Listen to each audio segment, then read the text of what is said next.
Electric charge property of some elementary particles that gives rise to an interaction between them and consequently to the host of material phenomena described as electrical. This means most of the material behavior is described by the charges of the elementary particles. Write some difference between mass and charge. Mass of a body is always positive. Charge can be either positive or negative. Non-zero masses cannot add to give zero total mass. Non-zero charges can add to give net zero charge. The law of conservation of electric charge states that the algebraic sum of charges in any electrically insulated system does not change. Or said another way, no net electric charge can be produced or destroyed in any process. This means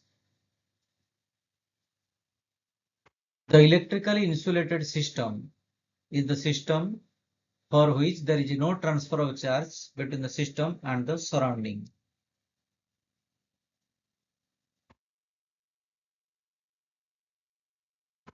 If this is an electrically insulated system and the system contains 100 protons, 98 electrons, then the algebraic sum of charge is 2e. If due to some reaction inside the system, the proton number becomes 101, then the electron number has to become 99. So the algebraic sum of charge is again 2e.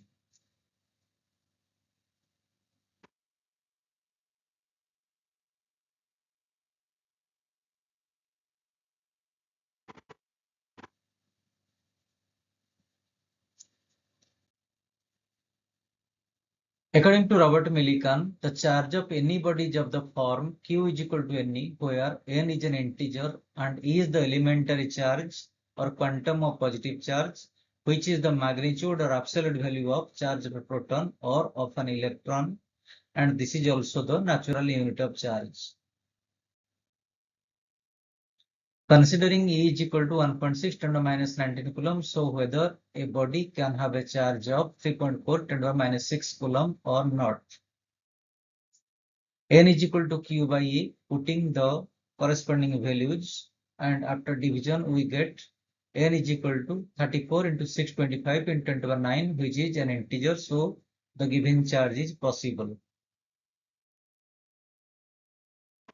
In the macroscopic sense, a point charge is one whose spatial dimensions are very small compared with any other lengths used in the problem under consideration. So this means let this is a charged body, this is another charged body. If the separation between the two bodies is large, then both the bodies can behave as points. In this case, the distance between the points can be this to this, or the distance can be from this to this, or the distance can be from this to this.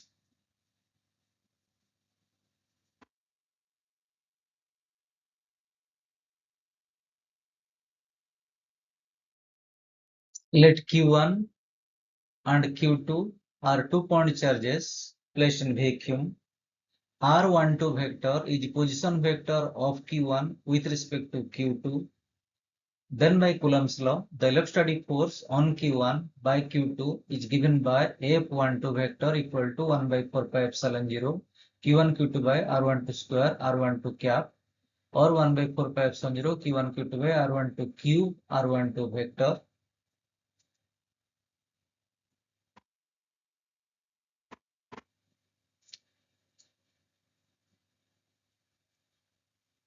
R12 is the distance between Q1 and Q2, which is the magnitude of R12 vector. R 1, 2 cap, the unit vector is R 1, 2 vector divided by R 1, 2. The point charges Q1, Q2 can be both positive or both negative, or any one is positive, the other is negative in the equation.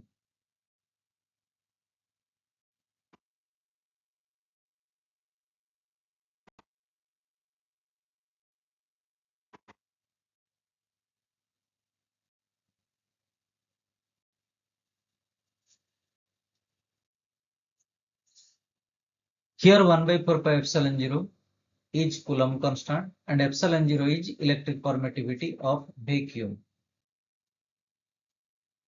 For vacuum, the magnitude of the force between Q1 and Q2 is 1 by 4 pi epsilon 0 Q1 Q2 mod by R12 square. The component of F12 vector along R12 vector or R12 cap is F12R is equal to 1 by 4 pi epsilon 0 Q1 Q2 by R12 square, and we got this result by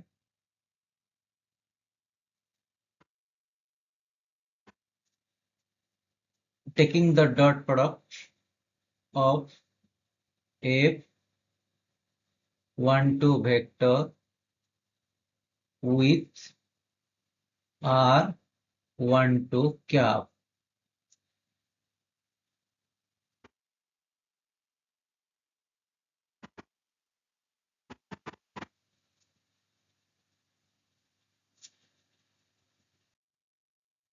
Find the electrical force on a proton by an electron separated by 10 to the minus 10 meter.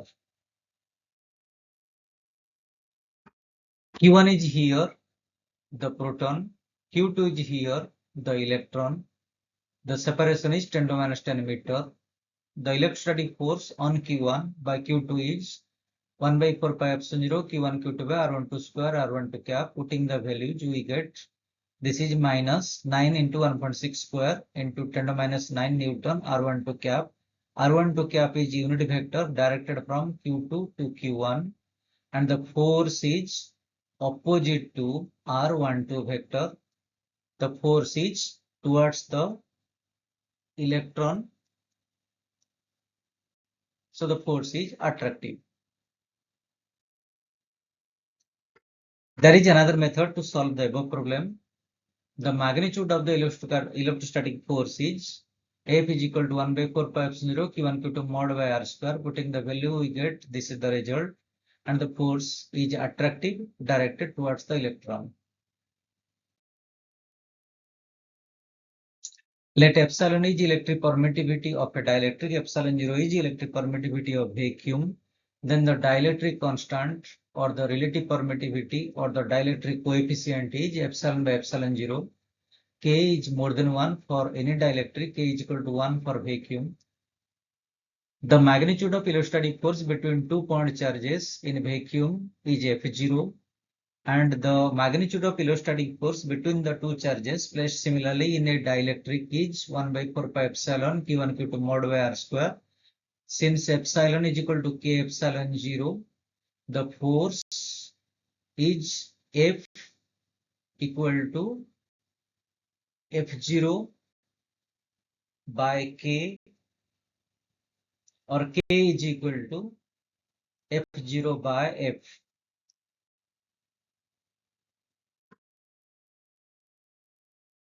Electric field intensity or electric field strength or electric field at a point is the force per unit positive charge experienced by a small test charge.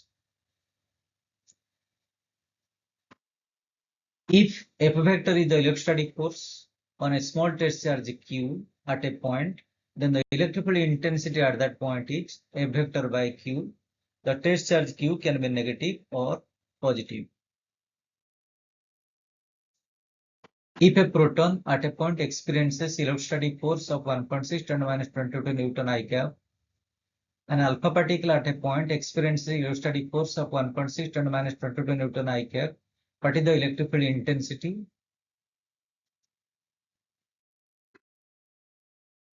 For the proton case, the electric field intensity after putting the value is 10 to minus 22 Newton per Coulomb I cap. For the alpha particle case, putting the value, the electric field intensity is 10 to minus 22 Newton by Coulomb by 2 I cap. Alpha particle is the helium nucleus having the charge twice of proton. In the both cases, the forces are same, so the intensities are inverse proportional to the charges. Let us find electric field at a point A due to an isolated point charge Q. So consider a test charge Q at A. By Coulomb's law, the electrostatic force on Q by Q is F vector equal to 1 by 4 pi epsilon 0 Q cube R square R cap or 1 by 4 pi epsilon 0 Q cube by R cube R vector. So the electrical intensity at A due to the charge Q is E vector equal to F vector by Q is equal to 1 by 4 pi epsilon 0 Q by R square R cap or Q by R cube R vector. Calculate the electric fields due to the point charge 5 Coulomb minus 5 Coulomb at a point in a vacuum at a distance of 10 centimeter from the charge. In the first case, Q is 5 Coulomb. In the second case, Q is minus 5 Coulomb. We have to find the electric field at the point A. Here also at the point A. The distances are given. Then using the equation, we find the electric field in the first case 45 10 by 11 Newton per Coulomb R cap. In the second case, minus 45 10 by 11 Newton per Coulomb R cap. In both cases, R cap is the unit vector directed from O to A, and in the first case, the electric field is along R cap. In the second case, the electric field is opposite to R cap. Michael Faraday thought electric field in terms of lines of force, now usually called electric field lines.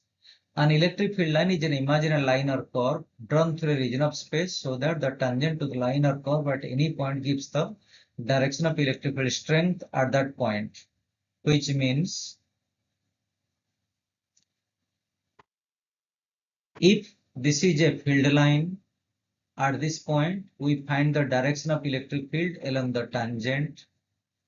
At this point we find the electric field direction along the tangent. The magnitude of electric field intensity we cannot determine by these tangents, so we have to follow another point for finding the magnitudes.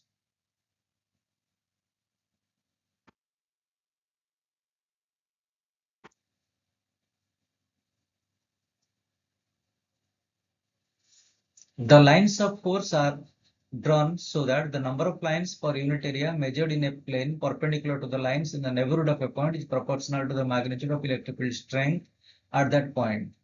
This means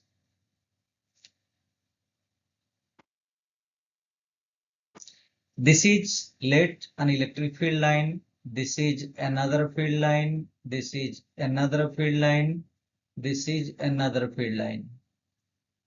Surrounding this point, we consider a small area in such a way that the field lines pass normally through this area.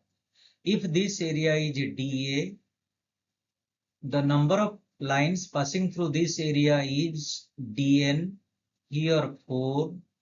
This dN by dA is proportional to magnitude of electric field intensity. So the electric field intensity here, it is stronger. The electric field intensity here, it is weaker.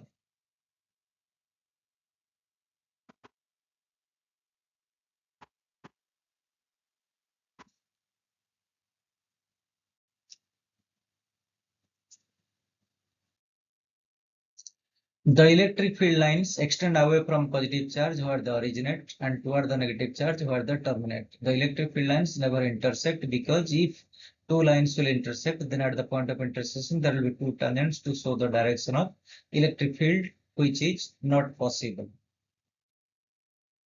In uniform electric field, the field lines are straight, parallel, and uniformly spaced. The electric field lines meet the surface of a conductor normally. The number of lines of force leaving a positive charge or entering a negative charge is proportional to magnitude of charge. In general, the trajectory of a charged particle is not the same as an electric field line. If the field line is straight, then this can be the trajectory, otherwise it cannot be. Electric potential energy of a small test charge at a point in the electric field is the work done against electric field to take the charge from infinity to that point. So this means, let this is the infinity boundary. On this boundary, we consider a small test charge Q.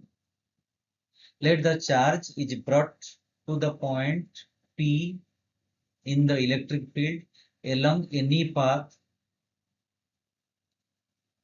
Let W is the work done against electric field when Q moves from this point to P along any path. Then this W is the potential energy of Q at P.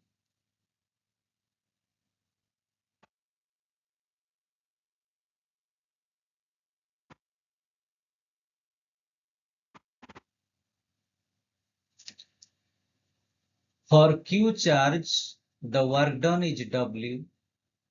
For unit positive charge, the work done is W by Q. This is U by Q. This is electric potential at P.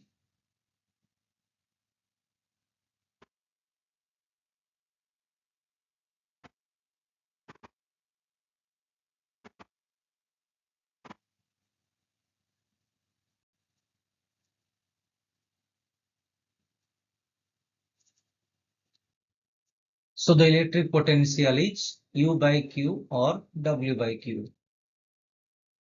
Let VA, VB are potentials at the points A, B in the electric field. Then the relative potential of B with respect to A is VBA equal to VB minus VA. If the test charge moves from A to B, then the work done against electric field is WBA equal to VBA into Q.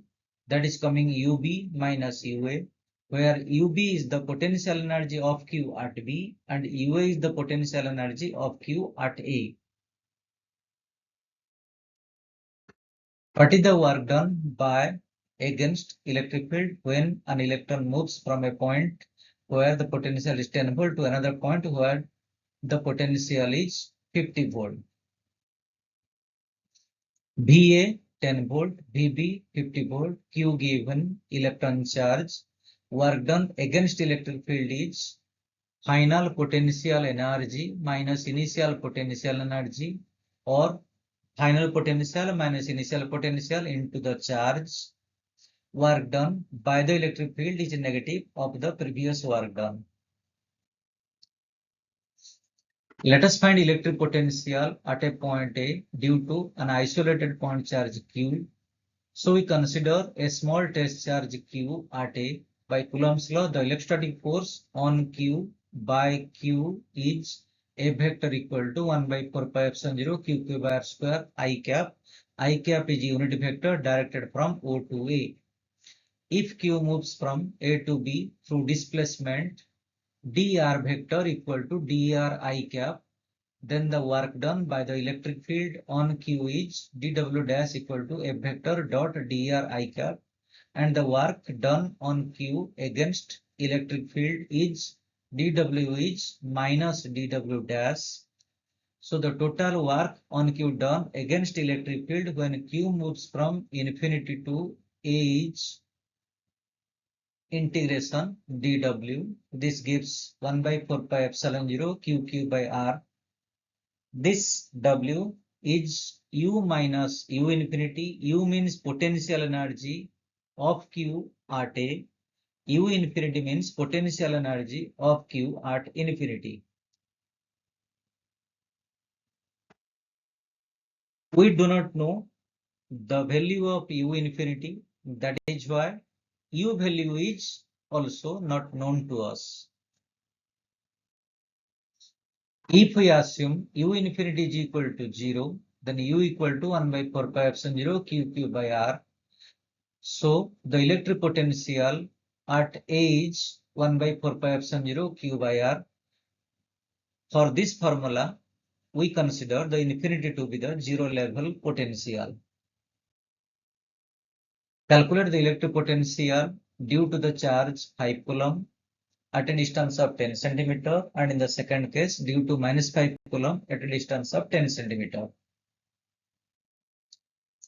In the first case, Q is equal to 5 Coulomb. In the second case, Q is equal to minus 5 Coulomb. The potential formula is 1 by 4 pi epsilon 0 Q by R. Putting the value, we got 4.5 10 by 11 volt. In the second case, minus 4.5 10 by 11 volt. An equipotential surface is a surface in an electric field so drawn that all points on the surface are at same potential. An equipotential line is a line drawn on the equipotential surface.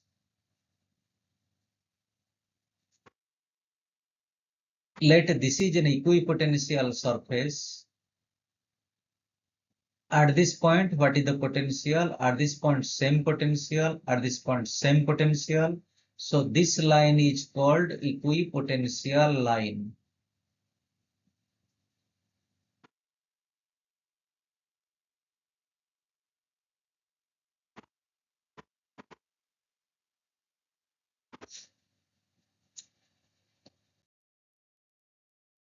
If equipotential surfaces are drawn,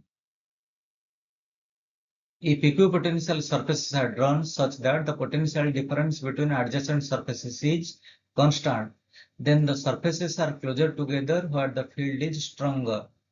This means, let this is an equipotential surface characterized by potential 10 volt. This is another equipotential surface. At every point, the potential is say 15 volt. This is another equipotential surface.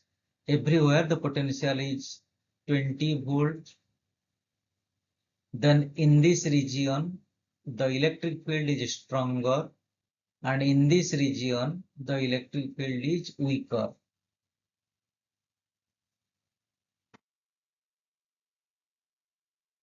The field here is stronger and the field here is weaker.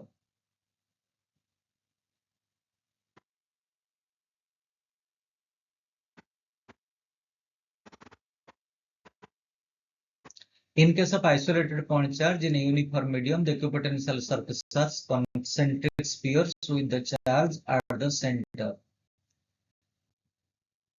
No work is done in moving a small test charge between 2 points on an equipotential surface.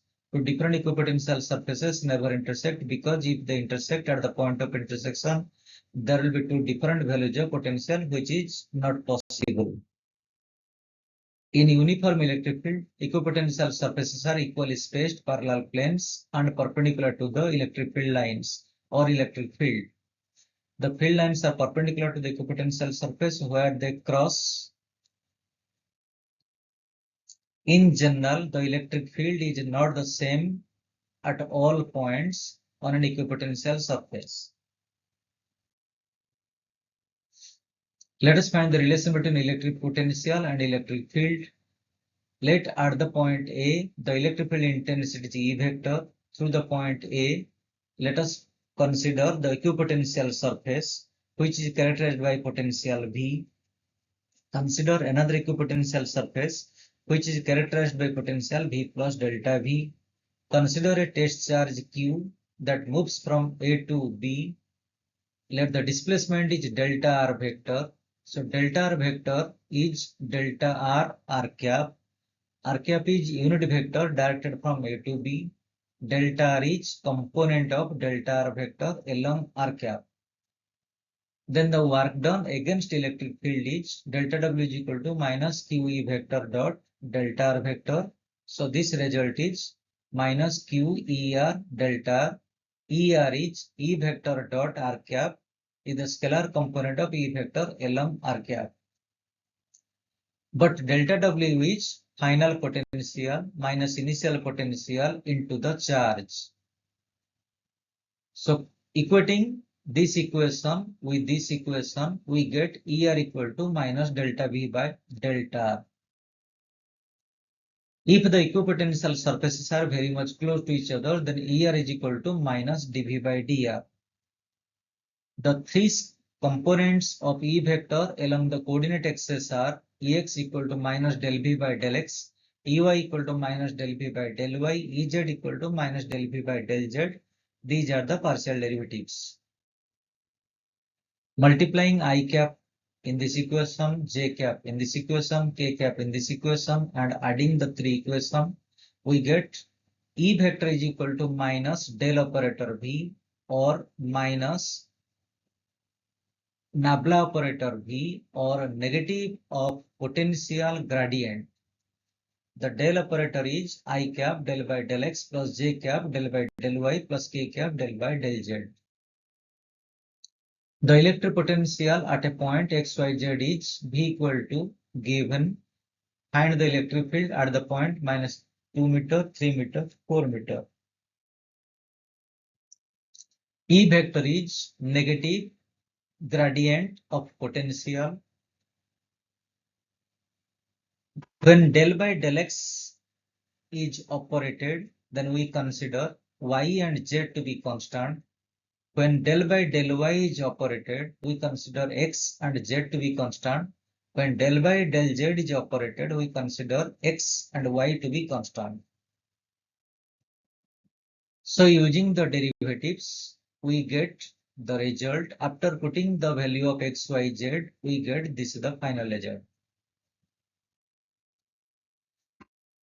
Electric dipole consists of two equal and opposite charges separated by a distance.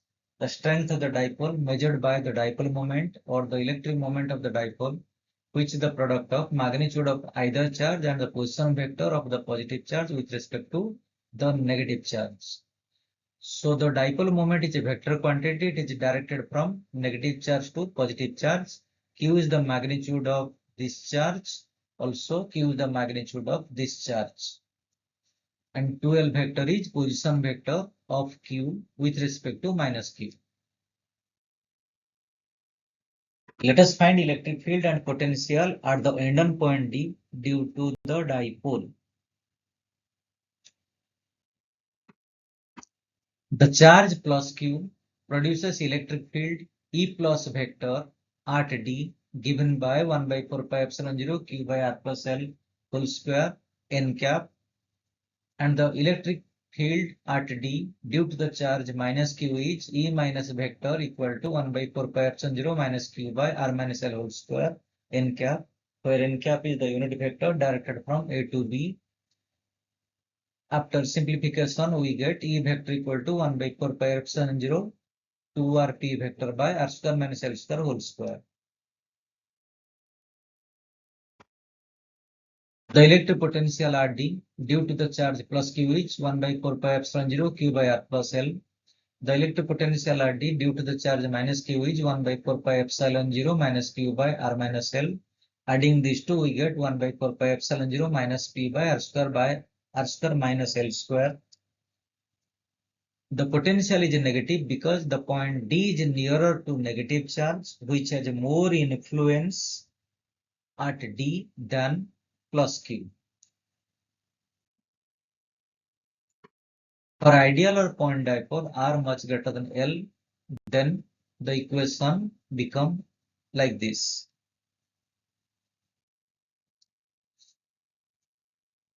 Let us find electric field and potential at the broadside on point, that is the point on the equatorial line due to this dipole. Due to the charge plus Q, the electric field at D is 1 by 4 pi epsilon 0 Q by R square plus L square N1 cap. N1 cap is unit vector directed from D to X. The electric field at D due to the charge minus Q is 1 by 4 pi epsilon 0 minus Q by R square plus L square N2 cap. N2 cap is unit vector directed from B to D. So the resultant electric field at D is E vector equal to E plus vector plus E minus vector, This is the diagonal of the rhombus dxyz. The magnitude of E vector is given by this equation. Since E plus equal to E minus, so the final result is 1 by 4 pi epsilon 0 P by R square plus L square power 3 by 2. Since the electric field is opposite to the dipole moment or 2L vector, so E vector is equal to minus 1 by 4 pi epsilon 0 P vector by R square plus L square power 3 by 2. For ideal or point dipole, R is much greater than L, then E vector approximately equal minus 1 by 4 pi epsilon 0 P vector by R cube. The electric potential at D due to the charge plus Q is 1 by 4 pi epsilon 0 Q by AD. The electric potential at D due to the charge minus Q is 1 by 4 pi epsilon 0 minus Q by BD. AD and BD, since they are same, the total potential at D due to the dipole is 0. Consider an electric dipole made of charges minus Q and plus Q. The position vector is 2L vector. The dipole moment is P vector is equal to Q 2L vector. The dipole is placed in a uniform external electric field. The charge plus Q experiences force A vector equal to QE vector. The charge minus Q experiences force minus A vector is equal to minus QE vector. So the net force on the dipole is 0. But these two forces do not act in the same line, so they constitute a couple. The torque of the couple is same about any point. And let us calculate the torque about the point A. So the torque is 2L cross F vector equal to P vector cross E vector. The magnitude of torque is P sin theta. The dipole is placed in a uniform external electric field. At the position of plus Q, let the potential is V plus. At the position of minus Q, let the potential is V minus. So the potential energy of the dipole in the external electric field is V plus into Q plus V minus into minus Q. This is equal to Q into V plus minus V minus. This equation is the work done against electric field when the test charge Q moves from A to B.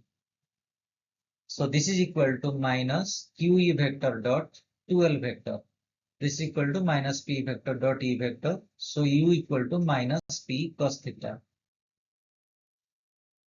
Gauss law states that the electric flux phi across an arbitrary closed surface S is proportional to the net charge Q enclosed by the surface.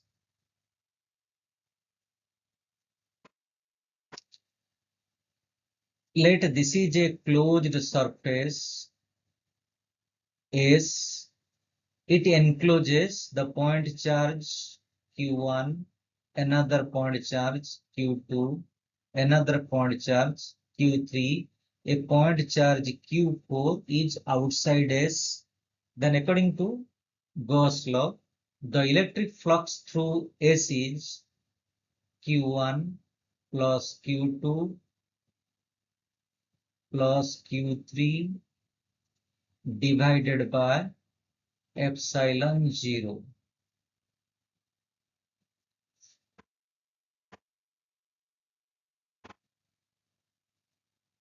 The electric field used in this equation is the electric field at a point on the surface S.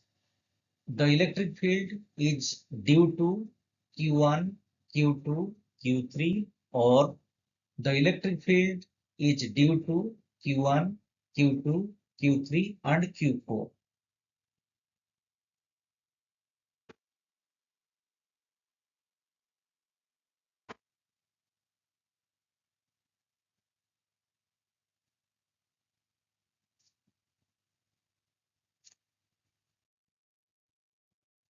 A disk with radius 0.2 meter is placed in an external electric field 2.0 10 by 3 Newton per Coulomb. We have to find the flux.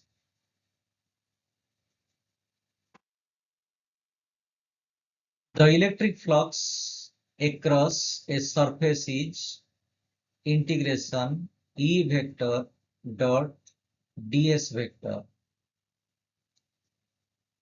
Since E vector is constant, it will come out of integration. So E vector dot, then integration ds vector. Since the disk is a plane surface, so integration of ds vector is s vector. That is why this is E vector dot s vector. So this equation is applicable for uniform field and plane surface.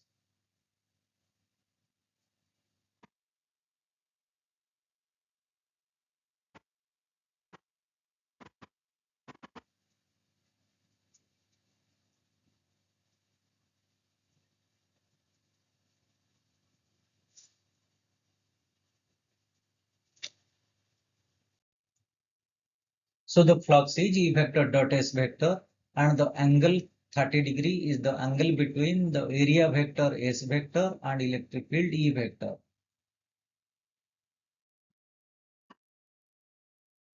Let us find electric field at a distance of r from an infinite plane sheet of charge.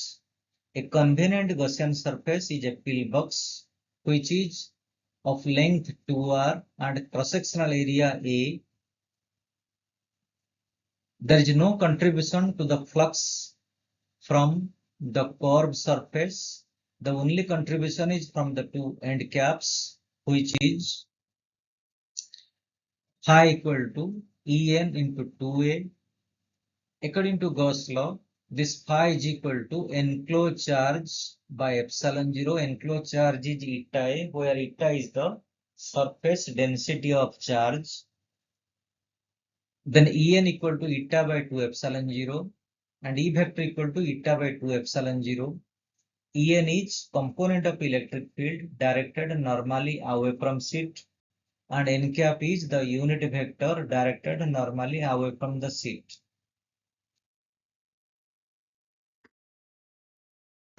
Two large thin metal plates are parallel and close to each other on their inner surfaces. The plates have surface charge densities of opposite sign and of magnitude 17.7 × 22 Coulomb per meter square. What is the electric field in the outer region of the first plate, in the outer region of the second plate, between the plates?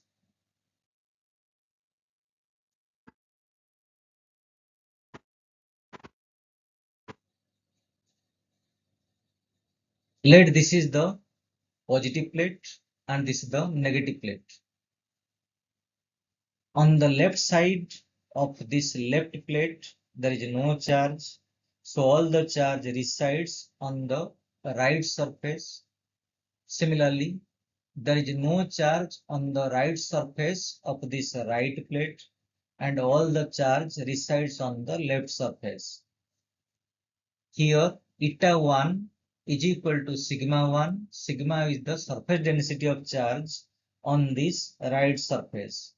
And for this, eta 2 is equal to sigma 2. Sigma 2 is the surface density of charge on this inner surface. The electric field at A, due to this positive sheet, is eta 1 by 2 epsilon 0 minus I cap. The electric field at A, due to the negative sheet, is eta 2 by 2 epsilon 0 minus I cap. Then the result is 0. The electric field intensity at the point D, due to the positive sheet, is eta 1 by 2 epsilon 0 I cap. So this term,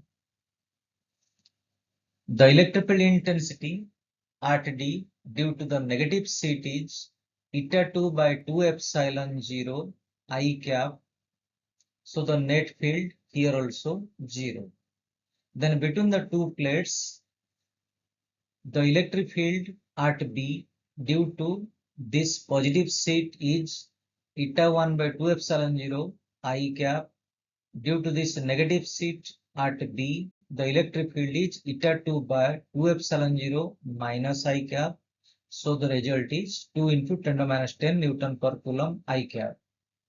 This means the electric field in this region is directed from left to right.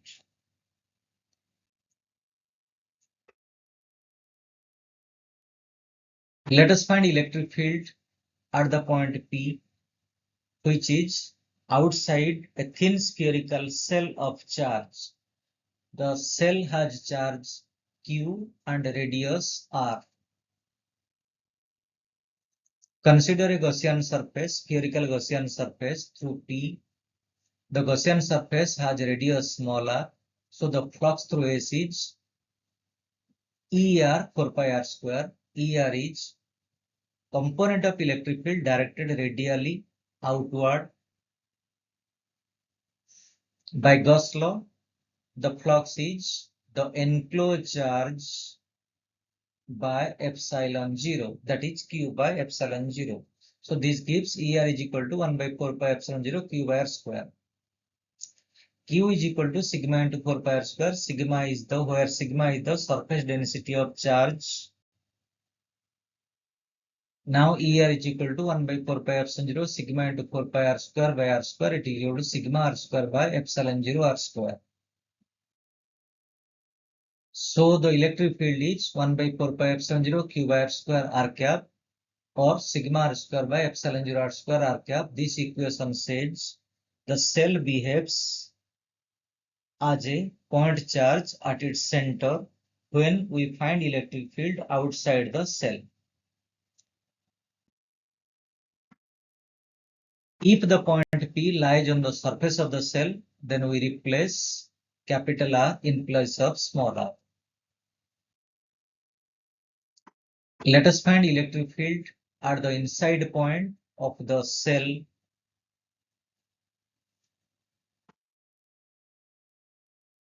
The Gaussian surface is the spherical, the Gaussian surface is S of radius R, center O. The flux through S is ER 4 pi r square, where ER is radially outward component of electric field. Since the Gaussian surface encloses no charge, so the flux is 0 and hence ER is equal to 0. So the electric field at the point P is 0. The radially outward component of electric field, the magnitude of electric field. A conducting sphere of radius 10 cm has an unknown charge if the electric field 20 cm from the center of the sphere is 9 into 10 to the 3 Newton per Coulomb and points radially inward. What is the net charge on the sphere? The sphere behaves as a thin spherical shell of charge. Since the electric field is non-zero, so the observation point is outside the sphere. And in this case, the expression for electric field is now 1 by 4 pi epsilon 0 Q by r square r cap. Putting the respective values, Q is equal to minus 4 into 10 to the minus 8 Coulomb. Let us find electric field intensity at the point P, whose position vector is r vector from an infinite line of charge. The Gaussian surface is a cylinder of radius r, length L. There is no contribution to the flux from the two end caps. The only contribution is from the curved surface, which is ER into 2 pi RL. By Gauss law, the flux is enclosed charge by epsilon 0. Enclosed charge is lambda into L, where lambda is the linear density of charge. ER is the radially outward component of electric field. So E vector equal to lambda by 2 pi r epsilon 0 r cap. An infinite line charge produces field of 9 to 10 to the 4 Newton per Coulomb at a distance of 2 cm. Calculate the linear charge density. The magnitude of electric field is lambda mod by 2 pi epsilon 0 r. Putting the respective value, lambda mod is 10 to the minus 7 coulomb per meter. So lambda is equal to plus minus 10 to the minus 7 coulomb per meter.